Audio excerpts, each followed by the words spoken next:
Hey guys, welcome to Ssl Studio Umbiamas, conectando Aruba com o mundo via vídeo podcasting. Conectar conosco, compartilhar ideias e histórias para nos inspirar e para nos abrir. Ssl Studio é a plataforma de podcast na Aruba. Follow-nos no Facebook, subscribe no YouTube ou na plataforma de podcast preferida. Escute o podcast preferido que hora e onde que está. Ssl Studio, powered by Credits. Bote uma ideia? Credits educa e prepara a abo para ser um empresário exitoso. De business plan, guia personal e préstamo para negócio até com 100,000 florin. Bira para mês donho com Credits. Subway. Passa na Subway para o sop, salada, wrap ou flatbread e mais fresco. Com 7 localidades rond Aruba. Nós está cerca de Ibo. Subway. Swing Masters. Organizando events, conferences of weddings, Mr. de luz, sound, staging, DJ, Trojans of flat screen, Swing Masters está claro para ser boa fiesta um êxito. Swing Masters. E agora, Ssl Studio é plataforma de podcast de Aruba está apresentar.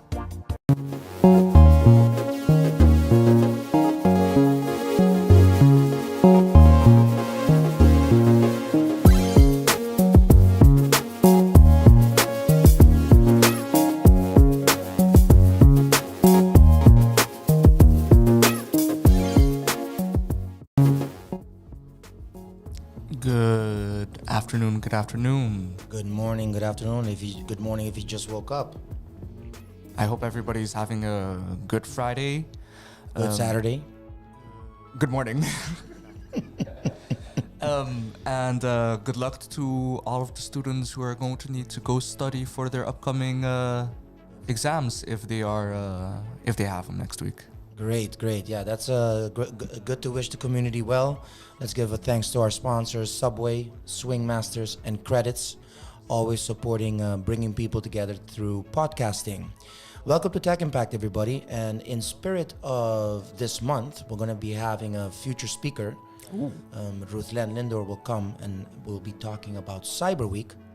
So I thought it would be interesting to start talking about browsing in general and what's really happening online, right? Brief introductions. Yes, go ahead. So for anybody who is new here, my name is Jean-Luc. I am a student at the University of Aruba, and I've had an interest in techs and gaming my entire life. Jean-Luc is my son. I'm Mr. Dad. I'm a digital evangelist, multimedia engineer, and blockchain advocate. And same thing, lots of interest in technology and hoping to learn more as we go. And thank you for being here, everybody. And if you're logging in later on, even better. So let's talk about the internet, Jean-Luc. The internet. What do we do, really? What do we do online? That's a great question, you know. It's almost philosophical. You know? Yeah, what do we do online? What do you do? What do I do? Mainly, the term used when you go on the internet is browsing. You browse the internet or surf. Surf the internet. No, yeah, but surf. They haven't really used that in a while. It was back in the day. Back in the day, I'm surfing online. No, it's browsing for the most part. So we're browsing, and just to expand on these concepts, when people talk about Web 1, we were definitely browsing the internet and going through pages and looking at information. I mean, I also remember Netscape Navigator. No? No. Beyond me. There were two browsers, Microsoft Explorer and Netscape Navigator. And on the Apple, for example, it was Netscape Navigator. But yeah, so there was browsing happening. And when I went to school in College of Multimedia, we got taught, watch out for cookies. Cookies. What are cookies? They are delicious pieces of baked goods that you can usually enjoy. Yeah. Oh, by the way, I think Subway has a campaign this month, so let's just mention that. Yeah. Oh, yeah. There's a great campaign this month about their freshly baked cookies. Oh, nice. So a Ironic. little shout out to Subway's cookie campaign. We love them, by the way, but we just can't eat too much of it. Of course. But when we talk about cookies and browsing, what's their utility? To track you. Well, rustig. Well, do you know what a session is? I know of them, and I know kind of what they are, but I do not have the knowledge to when explain it. website statistics, users have sessions. Yeah. So they come into the website and then they leave. And usually, what cookies are supposed to be doing is to help your experience, right? For example, username and password is something cookies are responsible for, and tracking sessions. And maybe, for example, when I go into a shopping cart, I put something in the shopping cart, and when I come back, maybe in an hour or 5, they'll still be there. Oh. So that there is utility with cookies. It's not only bad things, right? And obviously, as you can imagine, the internet basically will not function how we're used to browsing nowadays without cookies, right? So if let me pull that up for a second. So what do you understand? So go back to now what you understand a cookie does. But it's still tracking, but in more regards. It allows the website to remember what you last did and keep it on for that when you return, it is still there. Yeah, that's a session. Yeah, that's it maintains that session. Right. So, for example, when back in the day when you used to type in something and you would leave and come back, it would be gone. All of your effort is gone, right? Right. But now with cookies, when you put things in your Amazon cart, for example, like this graphics card, this keyboard and stuff, and you come back, it would still be there, even though you left the website. Right. That's maintaining the session and thus maintaining the information of the session. Well, there you go. Let me give it to you from Kaspersky.com. It's websites use HTTP cookies to streamline your web experiences. So without cookies, you'd have to log in after you leave a site or rebuild your shopping cart if you accidentally close the page. Right? So there is utility with cookies. Now, how they say they're intended to be used is a session management, personalization, and tracking. So obviously, here we go, corporate social responsibility, right? So yeah. What are the negative things that can happen with a cookie? And can a cookie be abused and compromise ourselves and for our mission to do safe browsing? And if we say safe browsing, what do we want to achieve? Right? What do we really want to achieve? That we're protected. Yeah. Right? So, yeah. But protected from what, right? Malicious tracking, because everything you do on the internet stays on the internet, right? And the data will always be there. And safely browsing would mean to protect yourself and your data from being maliciously taken. Right. And your information can be practically anything from mainly your banking account information, for example, or where you live, what your hobbies are, anything that could lead to doxing. To what? Doxing. What is that? Doxing is basically when everybody has a digital identity on the internet, right? Right. Their username, whatever they use. But for the most part, most people tend to try to separate themselves, right? And doxing is the act of revealing the face and the person and identity of the person online. So where they live, who their family is, where they work, where they used to go to school, basically pulling the curtain and giving a very good insight on who the person is behind the account online. Okay, right. That I think you went all the way to the other end of the spectrum, right? So that's getting into your computer almost, right? what's important is that if you do get compromised, is that, for example, if you have the saved password. So what we want to go to with this podcast today is that let's give some recommendations what to watch out for. Yeah. So Chrome, for example, manages your cookie passwords, and it is always recommended to cycle passwords. Yeah. Right. So that would be my first recommendation for this cookie problem. Another thing I just realized while you were talking and I was researching. There's third-party cookies and first-party cookies, right? So, depending on the type of website and what they're doing, like for example, Amazon, right, which is a conglomerate, very advanced cookies going on there. And another thing that a lot of people don't know, they also do things called retargeting, right? So they actually that's a more aggressive cookie, I would call it, because it will try to retarget me with new ads through this cookie. Oh. So, for example, I have a website. I can install a script that will, plant a cookie that you have to agree. People need to agree for it, though. Yeah. And then if you do not convert into a sale, I can actually attempt through for example, the Google ad network, keep sending you, if I'm selling cameras, I can resend you that ad later on, right? So that's where, for online marketing, cookies are very useful, especially for a business. Does Crown use cookies in that way then? Well, they probably do. I think Crown is the example of a full-fledged digital marketing agency where they push ads on the YouTube and Google ad network. And I'm sure if you click on it and go to Crown, there's probably a retargeting software helping out. Yeah, absolutely. Okay. And there's nothing wrong with that. No. And that's totally responsible.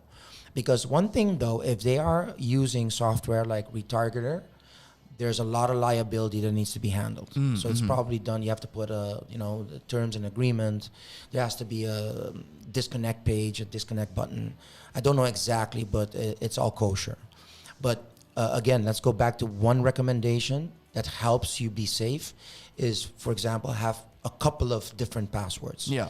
Also, my recommendation would be with these cookie problems is that if you go, there's let's call them not to be trusted websites. Yes. So what would websites that you and me would think, we got to watch out over here because there could be strange things going on. Torrent websites. Yeah. So for the community, we've all downloaded movies for free. It is not recommended, of course. Tech Impact does not stand behind piracy. We do believe in investing and in artistic copyrights. But if you do decide that you want to see a certain movie or research how torrents work, watch out for the torrents websites because these are aggressive. They usually have a lot of pornography and they have, games. And what are certain activities that can happen from these websites, like a Trojan? A Trojan, yes. And of course, that comes from that old, is it Greek? Yeah, or Greek. Probably Greek. Trojan horse, right? Trojan horse, So yeah. Spartans. They gifted something to a king, and there was a wooden horse, and inside they crept out and won the battle. Yeah. So a Trojan... A Trojan, in the context of browsing the internet, would be downloading a usually application, a exe file for the most part, an Yeah. And running it would do what you usually want it to do, right? But in the background, it would do something else on top of it, something malicious. Right. It is a hidden little software within the thing that you download, right? Yeah. So if you're downloading a movie and you download an exe file, that's a Trojan. It's an executable. Yeah, right? So it's a double click, and it's going to be doing stuff. Yeah, exactly. So can we say that sometimes it's just human error, or even worse, ignorance, that you don't even know what's happening? And so, in other words, be aware of what's going on, and don't trust the internet. No. At all. No. And try to find out if you're at the right sources. So installing software is a pretty tricky thing sometimes. Yes. And here's some another terminologies that we want our listeners to learn about. So types of Trojans. You got the backdoor Trojan. These are one of the simplest, but potentially the most dangerous types. There was a time that these email blasts would happen, right? And, and it would propagate. I love you. What do you mean? I love you. Expand. That's, I know. Expand. There was an email that gave a virus, right? Right. And basically, how it propagated was every time you opened the email, it would immediately it would have a file. This is a README, or very important. Yes. By opening that text file, it would run it would run something in the background that would automatically send more emails titled To your whole list. Oh yeah. Titled man. "I love you," right? And it did a bunch of other stuff in the background, but it was famous for spreading extremely fast because back in the day, people opened their emails like, "Oh, I love you, who?" And so they would. Wow. Yeah. And I remember that would be like mainstream news. People would, on the news, they would say, "Hey, there's this malware, right? Is that malware?" Malware. That's malware. Yeah. Yeah. And you would get warned, like, don't open it. Don't open the "I love you" email.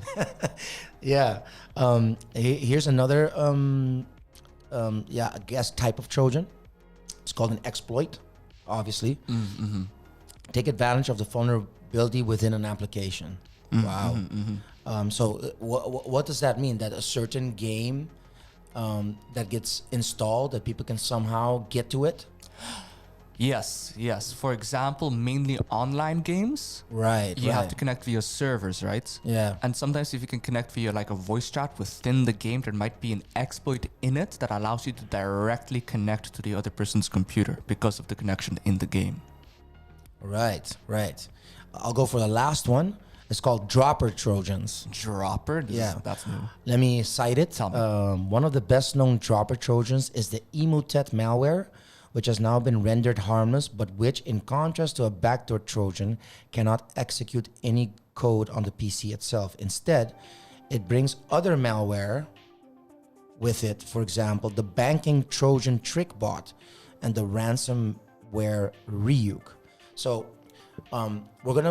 I don't want to focus too much today on the ransomware because it is something we'll cover with our good friend Ruslan coming in for 2 shows.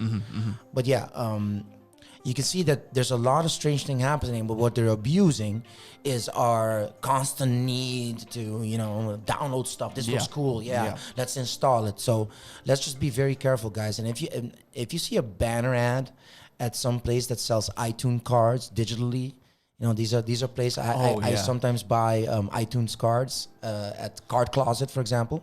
Oh no, those are sketchy. And those are a little bit sketchy. Yeah. And I'm always scared, And they did put the code as an image on the browser, and I'm like, okay, nothing strange is happening. But let's take a little reverse. IP address. It's where everything starts. The thing that hackers try to always find, it's hide your IP address, use a VPN. What is this person's IP address? Only that's where it all starts. So let's explain for a little bit what an IP address really is. So every computer on the net will be allocated a internet protocol address. It will be something along the lines of a 152.12.2. It's just an address. Have you ever installed a router? No, not yet. Really? There you go. This is where experience comes in, Jean-Luc. Yes. Well, for example, if you get a router, like a simple one with Ethernet, how do you connect to it to configure it? Via Ethernet? Yeah. How do we configure it? This is a little quiz in front of everybody. Well, let me tell you. So usually you'll get a little box, and back in the day, most computers had a little Ethernet plug, Ethernet 1 or whatever, T1. Is it T1? I don't even know. No idea. Don't remember. But what you do is you connect it on the computer. You say LAN. And then you open a browser, and usually on the box it says, okay, via the browser, go 192.1.1.1 or 0, and then boom, you're in. It's that simple. But what does that number represent on the box? That's the IP address of the box, oh. right? So And that's you're browsing via the box, literally. you're connecting to the box through HTTP, right? Oh, and the box is connected to the internet. No, the box is the box. So now you're gonna configure it. So now you're gonna configure it. Okay. That's the operating system, right? okay, So okay, it's a okay, browser-based OS. So this is where you go and like, okay, and anyway, and usually it's pretty simple. But imagine that's the whole internet if you think about it. The whole internet is a set of computers that are connected through each other through an IP address. And then comes all else, DNS. Servers are computers. Yeah, exactly. Exactly. What we need to realize is that your IP address Public. is, yes, it is, and it isn't. It depends. This, it is public, but it's exploitable, right? So this is where safe browsing as a concept starts, right? So when people get your IP address, they can target your computer. So this is something you have to realize. To safe browse, for you to be attacked directly, it is usually the IP address they want to exploit, right? Yeah. And this is where VPNs come in. So what is a VPN? I don't know what it stands for. The thing is, we do live in a world of afkortingen. How do you say that in English again? I know it in English, but because you said it in Dutch, now it's replaced. If I would guess, without looking, it's virtual private network, something like that. Yeah, maybe. Let's double check that. Tech Impact, man, come on, come on, dude. VPN, what does it mean? What does VPN stand for? So what I know VPN does is there are many services that allows you to practically change how your IP address looks. Virtual private network. Virtual private network, yeah. nice. Yeah, well, of course, what happens is that usually you have a new IP address. Because I think the IP address also, your location will be pretty clear. Yeah.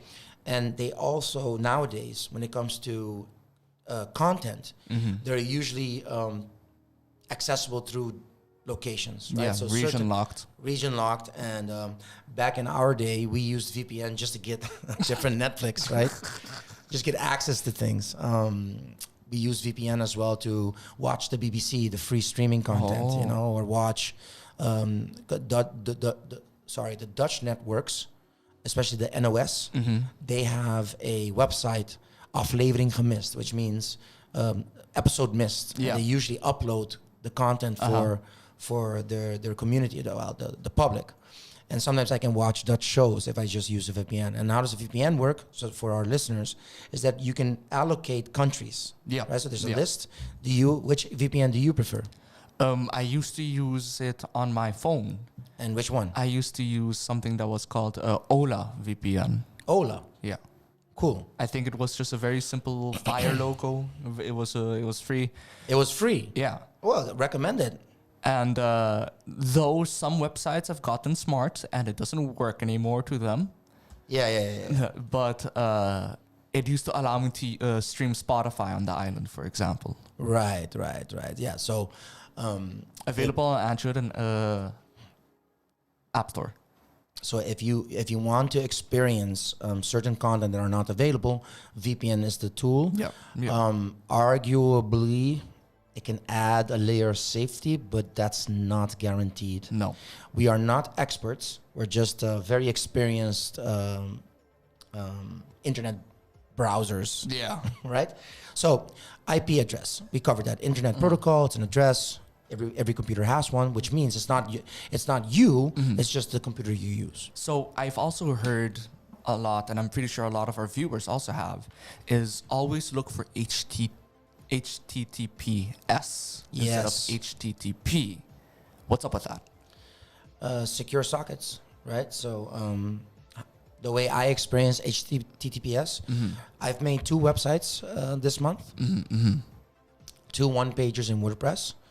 And as the internet is evolving, the browsers give now full warnings for HTTP. Yes. So usually if you make a website now that has no SSL, it will give a warning that it's unsafe. Yeah. So actually for the industry standard business, you have to offer a website in HTTPS And every single hosting provider offers a free certificate. Yeah. So Ssl Certificates. And I think what that does is create a safe connection between the browser, the user, and the website, because HTTP could be exploitable. Yeah. Right. So hackers could target you. So for very simple, safer browsing, if you click a link and you go to the website and you look at the little link on top and it does not say HTTPS, be very wary of it. So here we go. Just to expand on it, SSL, Secure Socket Layer, and its successor, TLS, Transport Layer Security, are protocols for established authenticated and encryption links between network computers. Nice. Interesting. So it's safer. Yes. But it's also a very simple way to figure out whether the website you're visiting is the real one or not. Oh, really? Yeah, because, for example, you might need to log into Google via a link that you got from somewhere, right? But the Google link, the Gmail link, it's not HTTPS, even though normal Google websites are HTTPS by standard, right? Right. So simply by looking at that, you already know that this is not the real one. This is not the original one, so don't log into it. Gotcha. Well, let's talk about browsers. Don't use Chrome. Don't use Chrome. Yeah, let's cover that for a second. So when I prompted a search for safe browsing, I got this pretty cool article. And the first thing they mention is the lawsuit for Chrome and Google for snooping. Snooping. What is snooping? I guess that would be the accusation is that Google itself is, checking out what you're doing. Yeah, and snooping around in your and search saving history. It. And I mean, how do you feel about that? Uncomfortable. Why? It always goes to the argument: why hide something? Why try to hide something when you have nothing to hide, right? But we are also aware that massive corporations use this data in order to be able to not only sell that to other marketing agencies for the most part, but use that information as well to possibly change and show you different material that they want you to see, not that you want to see. This is that term that comes from, let me pull it up. This is surveillance capitalism. Big Brother is always watching. I don't want Big Brother to be always watching. Yeah, the thing is, in this case, it's just big corporation is watching and selling your data without your knowledge. That's why it's covert, right? The word covert. 1 second. Capitalism. I wanna talk about a certain person. Snowden? No. Her name is Dr. Shoshana Zuboff. Oh, okay, new name. And she wrote a book. And she's a Harvard professor, and she wrote the book, and I own it in my Kindle. Nice. And maybe we'll cover some more when I get through it. The Age of Surveillance Capitalism, and Zuboff offers a disturbing picture of how Silicon Valley and other corporations are mining users' information to predict and shape their behavior. Exactly. Exactly. Yeah. Right. So, if we think about the world views here on the island, here on Aruba, it is so far from each other, right? So I know people that believe the earth is flat. Let's just say it. And I know people, for example, that don't believe in climate change, things like that. Yeah. And if we would have taken away, and this is my little 25 cents opinion, my 25 cents of the situation, if we would have not had Facebook at all, probably would never. We would all probably have the same beliefs because we would be trusting the educational system. Yeah. And so if I come from Brazil, I got geography, right? And I got sciences. And we would all be of the same worldview, and the educational system gives us our knowledge. It's just that now we're being warped, and we're in the age of disinformation. Yes, This is an absolute problem. And what I think we should do as a show, at Tech Impact, is that let's just make sure people understand these terminologies, right? So surveillance and capitalism is a broad term. Yes. Who are the big tech companies that are accused of it, right? Mainly Google and Facebook. Yeah. And what we have to remember, it's an interesting thing that what happened to me last week. So I have this website, and I told 3 different people, please go to full stack vision, and then with the domain behind. And what they would do is they would Google it. They would simply put it in a Google search. Oh. And I'm like, no, put the URL. And they're like, URL? I'm like, yeah, the browser. You gotta. I grew up that I typed the domain. The domain, NBA.com, Google.com, but people don't do that anymore. Okay, in my defense, I literally typed a .com and you saw that turn into Google search. Yeah. Excuse me, guys. I came home late and my voice is struggling. I typed in the URL and it didn't go. Yeah, and it's amazing. It's amazing that because of pretty much convenience. Convenience, yeah. And I'll go further. It's almost Pavlov. You know, it's the bell. I put Y and it's YouTube. It's become a meme even that some people would Google on Google. Yeah. Oh yeah. There you go. Yeah. Exactly. They would search for Google on Google in order to get to Google, you know? So going back to Chrome. Chrome cannot be trusted. Right? So what can we do? The lawsuit. What was it about? Incognito mode. I'm very certain that a lot of you and a lot of the viewers and us have used cognito mode quite often, right? Cognito mode. Incognito mode. Incognito mode. Why do we do that? Why do we start incognito mode in Chrome? It told us that our search history will not be tracked. We won't have a search history. Excuse me. And that we don't leave like traces behind, right? You're incognito. You don't have a face. Right.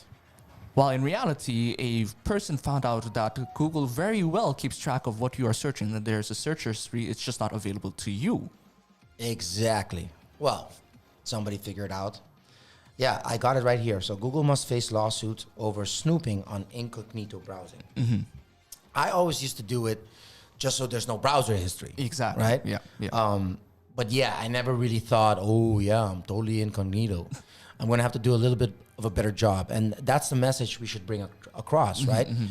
If you really don't want to be tracked, there's a lot of things you're going to have to let go of. For example, convenience.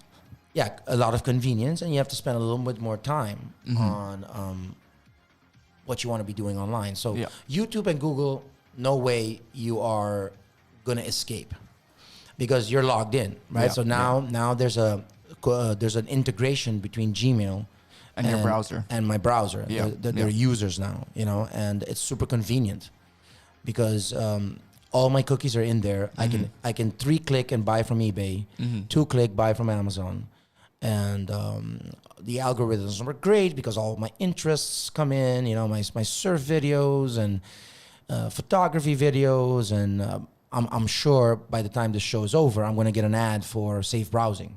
Probably. Yeah. A NordVPN. Exactly, NordVPN, whatever. But let's talk about if you want to do something about it. I'm going to challenge myself and use the most recommended browser for restoreprivacy.com, which is Brave. Do you use Brave? I've recommended Brave multiple times. Yeah, we have. We've been through this before. Brave, yes. It's actually based on Chrome. So so the Chrome has an OS called Chromium, right? Right. Which is the framework of the browser itself.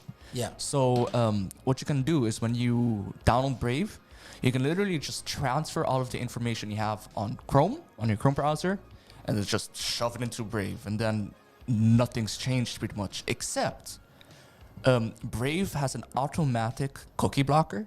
Right. So every time you open a new tab, which is like those little tabs literally on your browser, it will tell you how many cookies and trackers it has blocked. And how much time that has saved. It's like win for me. But of course, you will notice that some websites will not function. No, obviously. And you would have to then go into your little icon on your URL and then allow cookies to be used, of course. Yeah, I was like shocked at this other website. I'm like, come on, man, it's not working. And I realized, there was an ad blocker, right?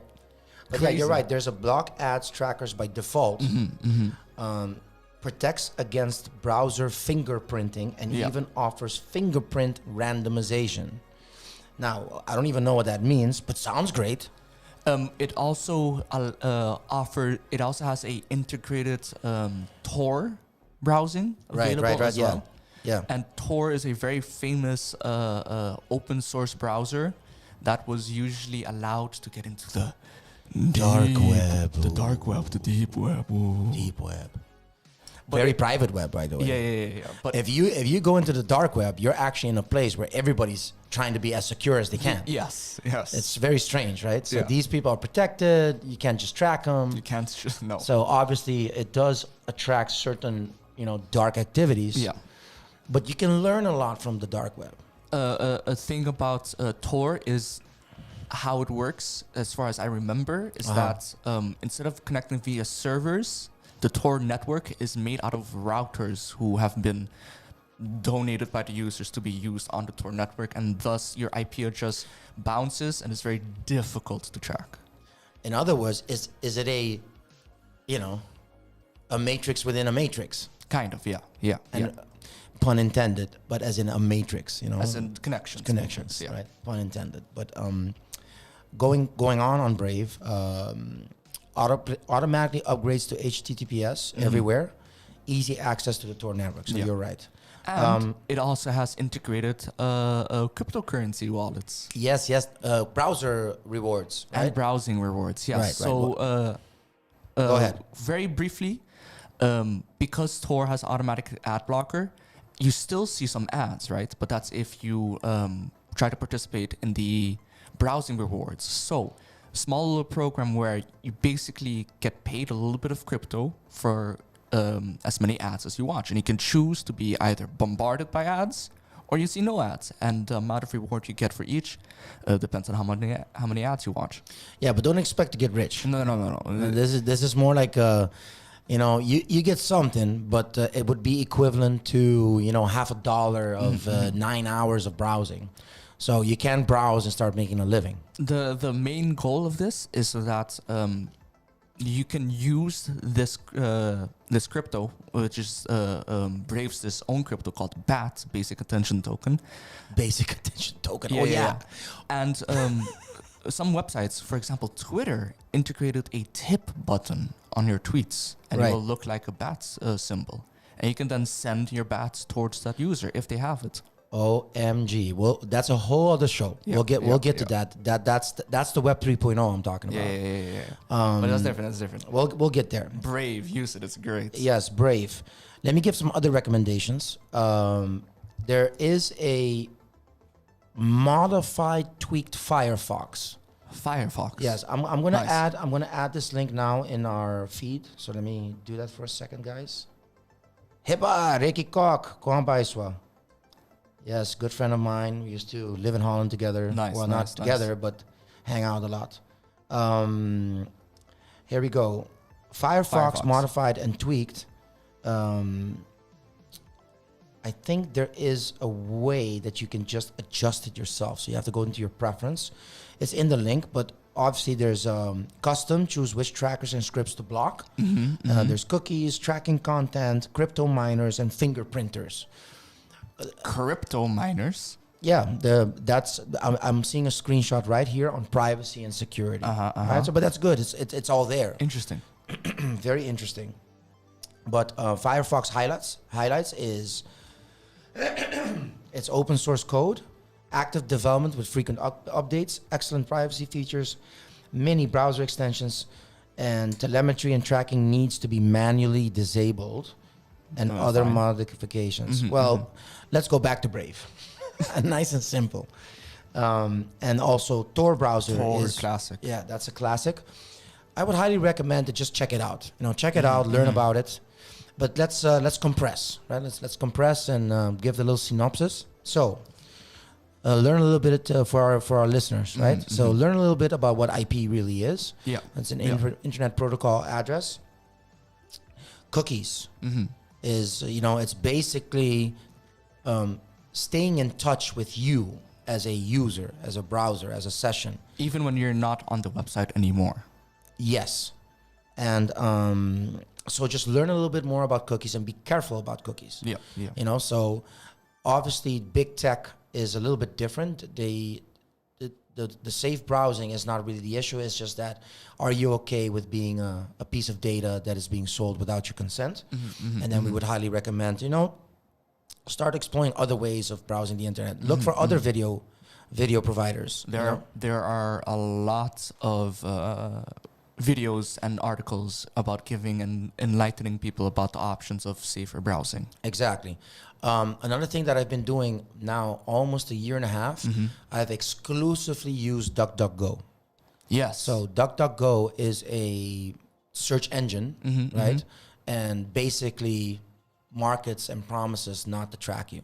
And you notice that when your results, right? It's a little bit different. Google is highly efficient. Yeah. With getting what you want. So sometimes I look for something, I don't find it. I do end up going to Google just to check it out. But I have set DuckDuckGo in my preferences as my search engine. You can do that in Brave. Yeah, you can do that in Brave. And Brave, I think in Brave it's automatic DuckDuckGo. No, in incognito mode in Brave it's automatic. Oh, okay. Yeah. Okay, so that's cookies and Don't like cookies. Don't okay cookies. Well, you know what that it's a bit inconvenient, I also had this other thing. I had this not website. It's software. It's Little Snitch. Yes. I had Little Snitch. Little Snitch is a software that prompts me, lets me know when a other computer is trying to get into my computer through a port. Interesting. Yeah, and I always can say yes or no. What is amazing when I open Little Snitch and I look at the connections that my computer is making, it's hundreds. Hundreds, yeah. Hundreds. It's. I look like one of those, travel airplane maps. Because you see the world. You're seeing the web. And you're seeing. What's happening is, for example, I use Affinity Photo. It's one of my main softwares. I don't use Adobe anymore. It's too expensive. But there, it's not just software. It's connected. Wow. It offers me upgrades. It offers me, stock photos. But it's $50 a year, or $50 single license for its lifetime. So I think when it goes upgrades to a newer version, I'm gonna have to pay for it again. But anyway, that one connects and I give it the okay. But there's a lot of weird things that happen, especially when I downloaded the torrent. So. Be aware that your computer is making connections all the time. And a lot of things stop working if you're not making those connections. Check out what a Trojan is. So don't download anything and install it just like that. Yeah. Yeah, so if you're going to download, I use Transmission for torrent files. We highly recommend as a research and educational activity, don't do it for real. Right? Yeah. Anything else really? Download Brave. Download Brave. Yes. Yeah. Highly recommend. Check out Brave. Let's give a recap next week before we do Cyber Week with Rutlen. I'm looking forward to that. They're going to teach us a lot. I look forward. They will be talking about the human error that happens, because a lot of hacking is basically us giving people access. We get tricked. Yeah. Right. So things that happen on other websites, things that happen through customer service. I got phished this week. InfoScore. Yeah, InfoScore sends me a bill for €90 that I have to pay, or it goes to the incasso bureau, and in Holland. So it's what's that called? One of those debt agencies. But anyway, long story short, I get the mail. You check out the website. Website looks great. There's a map. There's a phone number you can call. Was it HTTPS? Let's check. InfoScore. No. We use the link you sent. Oh, wait, one second. I'm checking it. It's HTTPS, yes. So, but was the one that you clicked HTTPS? Because a lot cookie of them... beleid. It's giving me a cookie thing. Nice. Yeah, but anyway, long story short, when you do some research, they are tagged as a scammer. Oh, nice. They are tagged. So anyway, that's the last thing I wanted to say. Thank you, everybody. Any last words for the show? Do your research. Do your research. Oh man, that's such a tough thing to say, huh? It is. It Because is. I tell right? people, I mean, I've heard David Icke say, "Do your research." Do your own research. Do your own research. Yeah, do your due diligence. Due diligence. Due diligence. Everybody hates being told it. I got told this a few seconds ago, Yeah. or before the show started. But in the end, that is what we need in order to know, because it is through not knowing that we get exploited like this. Right. Yeah. So be safe, guys, and we'll see you next week. See you All right, next Jeff, week. you can sign us out.